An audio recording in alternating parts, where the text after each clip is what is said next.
हरे कृष्णा। श्रीमद् भागवतम स्कंध 4 अध्याय 9।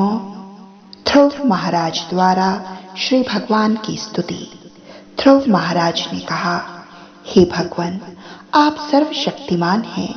मेरे अंतःकरण में प्रविष्ट होकर आपने मेरी सभी सोई हुई इंद्रियों को, हाथों, पांवों, स्पर्शेंद्रिय, प्राण तथा विशेष रूप से मेरी वाणी को जागृत कर दिया है। मैं आपको सादर नमस्कार करता हूँ। हे भगवान, आप सर्वश्रेष्ठ हैं, किंतु आप आध्यात्मिक तथा भौतिक जगतों में अपनी विभिन्न शक्तियों के कारण भिन्न भिन्न प्रकार से प्रकट होते रहते हैं।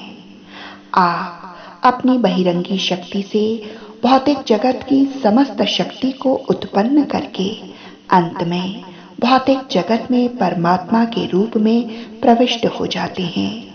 आप परम पुरुष हैं और भौतिक प्रकृति के क्षणिक गुणों से अनेक प्रकार का सृजन करते हैं। जिस प्रकार की अग्नि विभिन्न आकार के काष्ठ खंडों में प्रविष्ट होकर विविध रूपों में चमकती हुई जलती है। हे स्वामी, ब्रह्मा पूर्ण रूप से आपके शरणागत हैं। आरंभ में आपने उन्हें ज्ञान दिया तो वे समस्त ब्रह्मांड को उसी प्रकार देख और समझ पाए जिस प्रकार कोई मनुष्य नींद से जागकर तुरंत अपने दैनिक कार्य समझने लगता है।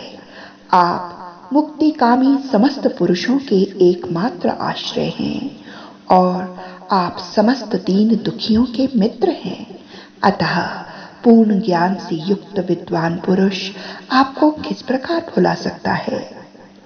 जो व्यक्ति इस चमड़े के थैले अर्थात शब्दतुल्य देह की इंद्रिय तृप्ति के लिए ही आपकी पूजा करते हैं, वे निश्चय ही आपकी भ्रामिक शक्ति माया द्वारा प्रभावित हैं। आप जैसे कल्प वृक्ष तथा जन्म मृत्यु से मुक्ति के कारण को पाकर के भी मेरे समान मूर्ख व्यक्ति आपसे इंद्रिय तृप्ति हेतु वरदान चाहते हैं, जो नरक में रहने वाले व्यक्तियों के लिए भी उपलब्ध हैं। हे भगवान, आपके चरण कमलों के ध्यान से या शुद्ध भक्तों से आपकी महिमा का श्रवण करने से जो दिव्य आनंद प्राप्त होता है, वो उस ब्रह्मानंद अवस्था से कहीं बढ़कर है जिसमें मनुष्य अपने आप को निर्गुण ब्रह्म से तदाकार हुआ सोचता है। चूंकि ब्रह्मानंद भी भक्ति से मिलने वाले दिव्य आनंद से परास्त हो जाता है, अतः उस क्षणिक आनंदमयता का क्या कहना जिसमें कोई स्वर्ग तक पहुंच जाए, जो काल रूपी तलवार के द्वारा विनिष्ट हो जाता है। भले ही कोई स्वर्ग तक क्यों न उन्नत हो जाए, कालक्रम में वो नीचे गिर जाता है।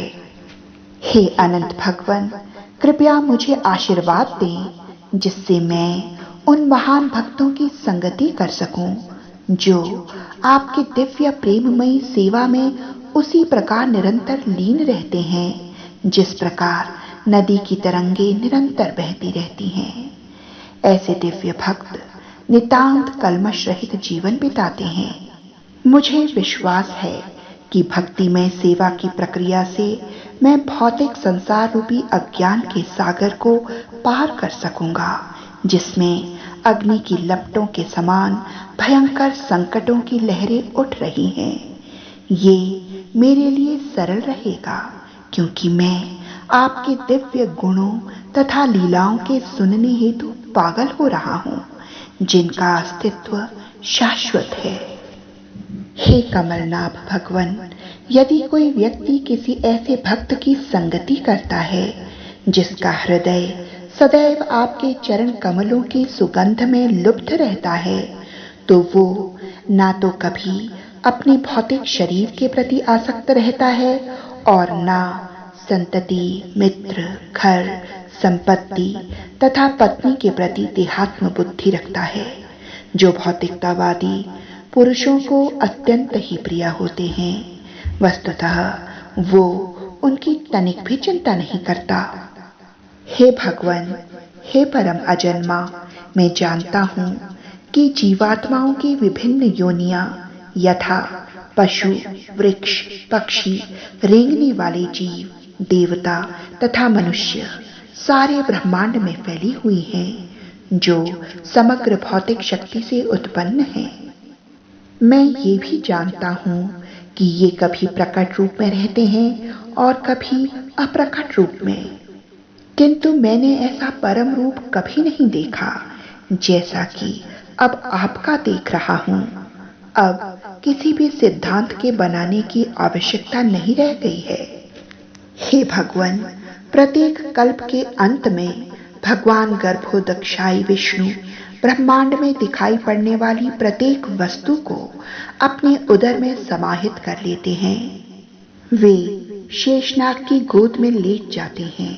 उनकी नाभि से एक डंठल में से सुनहरा कमल पुष्प फूट निकलता है और इस कमल पुष्प पर ब्रह्मा उत्पन्न होते हैं।